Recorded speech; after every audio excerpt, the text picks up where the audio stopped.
ऋषि अगस्त कर शिष्य सुजाना,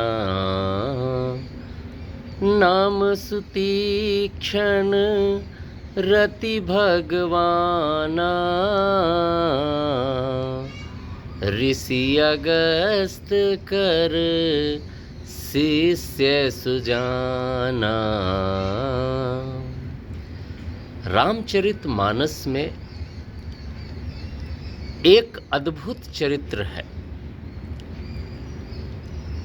कई बार उनको पढ़ने में मन का भाव बदल जाता है। वो जो पढ़े उसी को भक्ति से भर देते हैं। उनका नाम है सुतीक्ष्ण। ये ऋषि अगस्त के शिष्य थे। ये एक ऐसे मुनि थे जिन्होंने भगवान से वर मांगने के लिए तैयार ही नहीं हुए। हुआ ये, जब भगवान राम, आरण्य कांड की बात है, सीता के साथ पंचवटी नहीं पहुँचे थे, चित्रकूट छोड़ करके आगे जा रहे थे, और भगवान राम को ऋषि अगस्त से मिलने जाना था। तो सभी ऋषियों से मिलते हुए आरण्य कांड में वो जा रहे थे। तो रास्ते में सुतीक्ष्ण का भी कुटिया पड़ती थी, और सुतीक्ष्ण को जब ये पता चला कि भगवान राम मेरे कुटिया की तरफ मुझसे मिलने आ रहे हैं, पता है, वो भाव विह्वल हो गए। वहाँ पर बाबा तुलसी ने एक जगह तो ऐसा लिखा है कि उनका शरीर इतना कौतूहल, इतने प्रेम से भर गया, जैसे नहीं रोए खड़े हो जाते हैं, हम बहुत भाव विह्वल होते हैं, तो बोले उनका पूरा शरीर कटहल के फल जैसा हो गया था। मतलब इतने प्रफुल्लित हो गए थे कि उनका शरीर कटहल के फल जैसा हो गया था।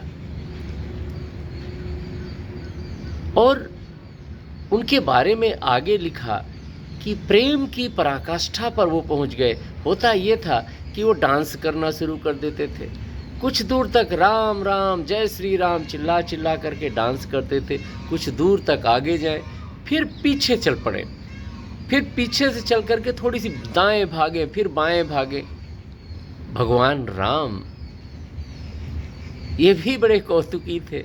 ये अपने भक्त की, मुनि की ये दशा देखकर पेड़ के पीछे छुपकर, सीता लक्ष्मण सहित पेड़ के पीछे छुपकर देख रहे थे कि ये मेरा भक्त क्या कर रहा है।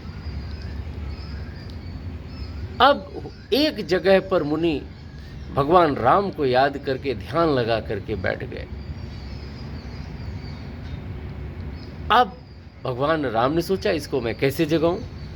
भगवान राम ने अपना पहले विप्र रूप, राजसी रूप दिखाया, राज रूप में, लेकिन सुतीक्ष्ण उठे नहीं। तब भगवान ने ऋषि को जगाने के लिए जानते हो क्या किया? हृदय चतुर्भुज रूप दिखावा। अब भगवान राम ने सुतीक्ष्ण जी के अंदर अपना चतुर्भुज रूप दिखाया। जैसे ही चतुर्भुज रूप दिखाया, ऋषि उठ करके भागे। राम भगवान चिल्लाते चिल्लाते देखे सामने राम लक्ष्मण सीता खड़े, उनके चरण में गिर पड़े। और उसके बाद सुतीक्ष्ण ने रामचरितमानस पर भगवान राम की स्तुति की है। बहुत अच्छी स्तुति है। कभी फुर्सत टाइम पर हम उस पर चर्चा करेंगे। भगवान राम, उनका प्रेम देखकर, उनकी स्तुति देखकर, उनका समर्पण देखकर बहुत खुश हुए। और मुनि से बोलते हैं कि आप वरदान मांगिए, आपको क्या चाहिए। ये प्रसंग सोचने जैसा है। मुनि सुतीक्ष्ण ने बोला, इस वरदान में क्या सही है क्या झूठ है, ये मेरे समझ के बाहर है। पता चले हम मांग लें, आप दे दो और बाद में ठीक हो ही ना, इसलिए मैं आपसे वरदान नहीं मांगता। प्रभु, जो आपको देना है ना वो आप दे दो, वो मैं ले लूँगा।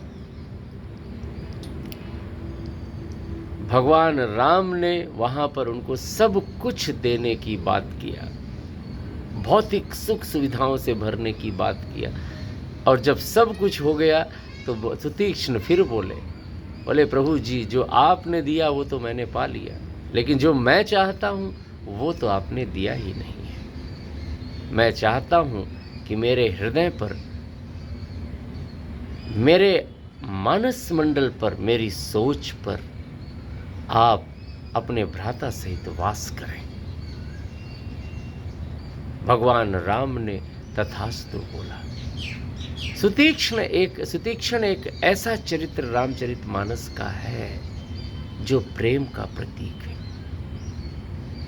जो निष्कपट भाव से गहरे में जाकर के भगवान पर प्रेम करता है, जिसको भगवान के अलावा और कुछ नहीं चाहिए। तो सुतीक्ष्ण से हमें ये सीखने की ज़रूरत है कि भगवान से अगर मांगे, भगवान ये देते फिरते हैं। काकभूसुंडी के साथ भी यही हुआ था कि भैया तुम सब कुछ ले लो, सबसे लास्ट में भगवान अपनी भक्ति देते हैं। भगवान की पूजा करो, आपको लगा देंगे कहीं ना कहीं, ये पक्का मान करके चलिए, एक अच्छा सा घर, गाड़ी, कोठी, बंगला, सब कुछ अच्छा अच्छा दे देंगे, अच्छी नौकरी लगा देंगे, सब कुछ मिल जाएगा। लेकिन उसके बदले भगवान भक्ति बड़े मुश्किल से देते हैं, क्योंकि भक्ति में जो व्यक्ति रहता है ना, उसके साथ साथ भगवान को चलना पड़ता है, उसको परेशानी ना हो जाए इसलिए भगवान को उसके आसपास रहना पड़ता है। भगवान है तो व्याप्त हर जगह, लेकिन वहाँ उसको जागृत रहना पड़ता है, उसको बचाने के लिए। क्योंकि भक्त क्या है, इंसान है, वो गलतियाँ करता रहेगा, वो कुएं में गिरता रहेगा, लेकिन है तो भक्त, उसको तो बचाना पड़ेगा। इसलिए भगवान क्या करते हैं, सांसारिक मोह माया की चीज़ें दे देते हैं, उसी में लगा रहे, मुझसे ध्यान भटक जाए, मैं भी फ्री तू भी फ्री, ये चीज़ें होती हैं। तो गहराई में सब कुछ भगवान से मांगो, परेशानी अपनी भगवान से शेयर करो।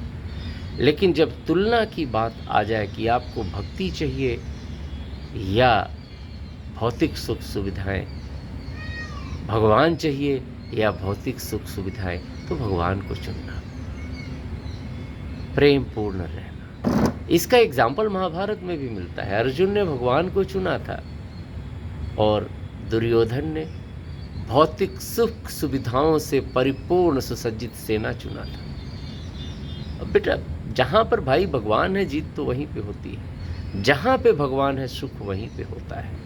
तो सुतीक्ष्ण ने सब कुछ पहले ले लिया भगवान से, और जो कुछ देना है दो। तो भगवान राम ने वहाँ पर उसको भक्ति के अलावा सब कुछ दे दिया। बाद में सुतीक्ष्ण ने घुमा करके पकड़ा, बोले ना प्रभु, वो तो ठीक है, मैं ले लिया जो आपने दिया, हम कहाँ मना कर सकते हैं, आपके दास हैं, लेकिन मुझे तो वर ये चाहिए कि आप अपने बंधु सहित या राम दरबार सहित आज के टाइम पे बोले मेरे हृदय में वास करें। और जिसके हृदय में भगवान का वास होता है ना, उसका चारित्रिक पतन कभी नहीं होता, और चारित्रिक पतन जिसका नहीं होता उसका किसी भी ढंग का पतन नहीं होता। ये थे संक्षेप में भगवान श्री राम भक्त सुतीक्ष्ण मुनि। ये गौतम अगस्त्य मुनि के शिष्य थे। ऐसी किसी पात्र की कहानी लेकर मैं फिर से आपसे एक बार चर्चा करूँगा। जय सिया राम।